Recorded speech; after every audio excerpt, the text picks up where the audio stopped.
వెంకటరెడ్డి కోమటిరెడ్డి గురించి అక్కడ ఉన్న కాంగ్రెస్ ఎంపీ రఘువీర్ రెడ్డి ఏమని చెప్పారంటే, మా నల్గొండ నియోజకవర్గంలో కోమటిరెడ్డి అనే మంత్రి తాను తీసుకొచ్చిన డబ్బుల్ని తన నియోజకవర్గానికి పెట్టుకుంటుండు, ఇక్కడ గెలిచిన ఎమ్మెల్యేలకు కానీ ఎంపీలకు కానీ ఒక్క రూపాయి కూడా ఇవ్వడం లేదని చెప్పేసి సీఎం ముందే అడ్డంగా ఇరికించేశాడు. ఎవరిని?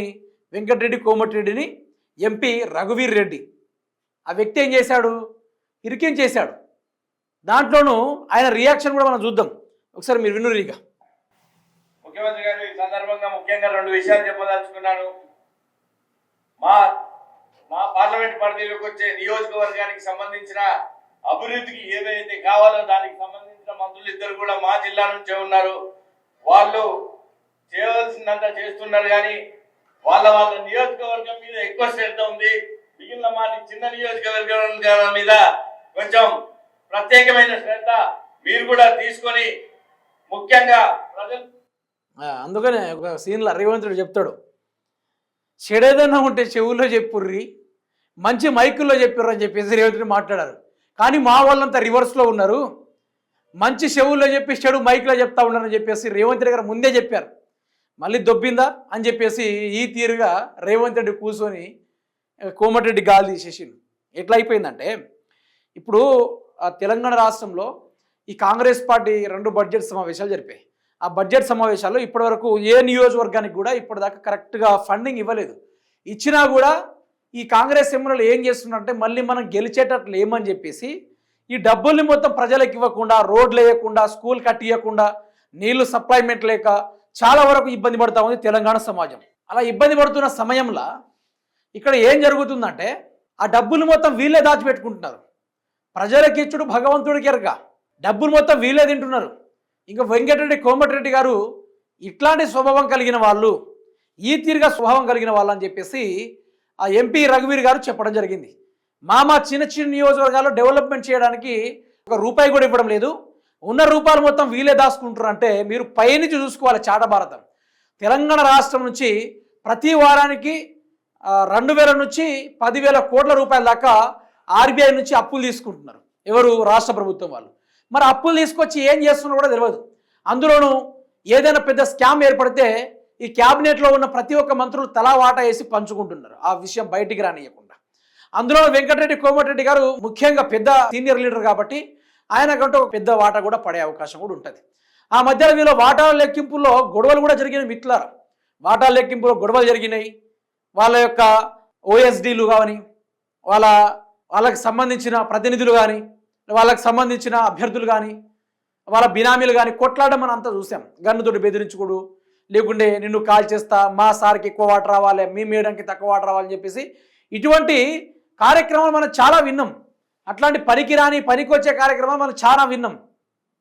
కానీ ఈరోజు చూసుకుంటే తేటతెల్లమైపోయింది. నల్గొండ సభ వేదికగా ఏమని చెప్తున్నారంటే, మా నియోజకవర్గానికి రావాల్సిన డబ్బుల్ని కూడా ఇక్కడ ఈ మనిషి తినేస్తున్నాడు, ఈ మనిషి లాగేస్తా ఉన్నాడు అని చెప్పేసి మాట్లాడుతున్న దృశ్యాలను కూడా మనం చూస్తూ ఉన్నాం. అయితే వెంకటరెడ్డి కోమటిరెడ్డి గారు ఈ తెలంగాణ రాష్ట్రం వైపుగా నల్గొండలో అభివృద్ధి జరుగుతుందని ఈయన చెప్తున్నాడు.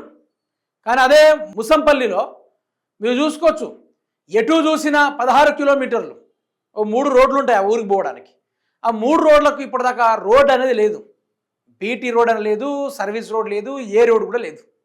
ఓన్లీ మట్టి రోడ్ తప్ప వేరే రోడ్ అవపడదు. అక్కడ వర్షం పడినా ఏం పడినా ఎమర్జెన్సీ ఏర్పడితే మాత్రం ఘోరం, అక్కడ చెప్పలేం, ప్రాణాలు విడిచేయవచ్చు. అటువంటి సన్నివేశాలు ఉన్నాయి నల్గొండలో. అక్కడ రోడ్ల వ్యవస్థ విషయానికి వస్తే, నల్గొండ అభివృద్ధి విషయాలకు వస్తే, మున్సిపాలిటీ పరంగా డెవలప్మెంట్ విషయంలోకి వస్తే, గతంలో బీఆర్ఎస్ ప్రభుత్వం ఉన్నప్పుడు జరిగిన అభివృద్ధి కార్యక్రమాలు మాత్రమే ఇక్కడ మనకు అవపడుతున్నాయి తప్ప కాంగ్రెస్ హయాంలో ఎక్కడ కూడా వాళ్ళు చేసింది ఒక బిల్లు లేదు, ఒక శిలా పలకాలు తప్ప వాళ్ళు చేసిన కార్యక్రమాలు ఎక్కడ కూడా ఉండవు. అందులోనూ వెంకటరెడ్డి కోమటిరెడ్డి గారి చొరవతోటి ఈ మధ్యలో సోషల్ మీడియాలో వైరల్ అవుతున్న కొన్ని సన్నివేశాలు చూసుకుంటే ఈయన మొత్తం ప్రమోటింగ్ చేసుకుంటున్నాడు. కానీ అక్కడ ప్రజలు ఏమంటున్నారంటే, వెంకటరెడ్డి కోమటిరెడ్డి లాంటి వ్యక్తి మాకు వద్దని చెప్పేసి ప్రజా తీర్పిస్తూ ఉన్నారు. దేనికోసం అంటే అక్కడ గొడవలు విపరీతం. ఎవరైనా మాట్లాడితే, ప్రభుత్వం మీద మాట్లాడితే ఆ యొక్క కోమటిరెడ్డికి సంబంధించిన వర్గం ఒకటి వేరే ఉంటుంది, వాళ్ళందరూ ఏకమయ్యి ఆ కుటుంబం మీద దాడి చేయడం.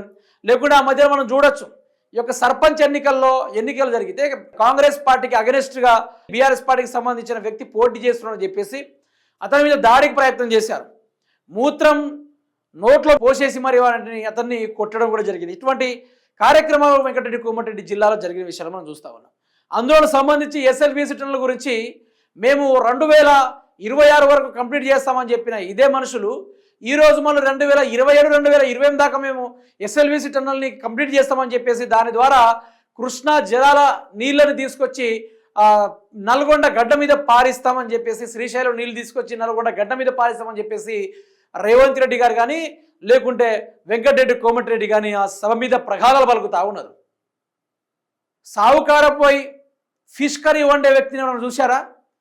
నాకు ఆ రొయ్యలే కావాలి, నాకు ఆ బొచ్చే కావాలి, నాకు ఈ ఎప్పుడే కావాలని చెప్పేసి చిన్నపిల్లల లెక్క మారం చేసుకొని ఫ్రైలు చేసి తినే నాయకులు ఎక్కడైనా చూసారా? చూడరు. That is only Venkatreddy Komatireddy.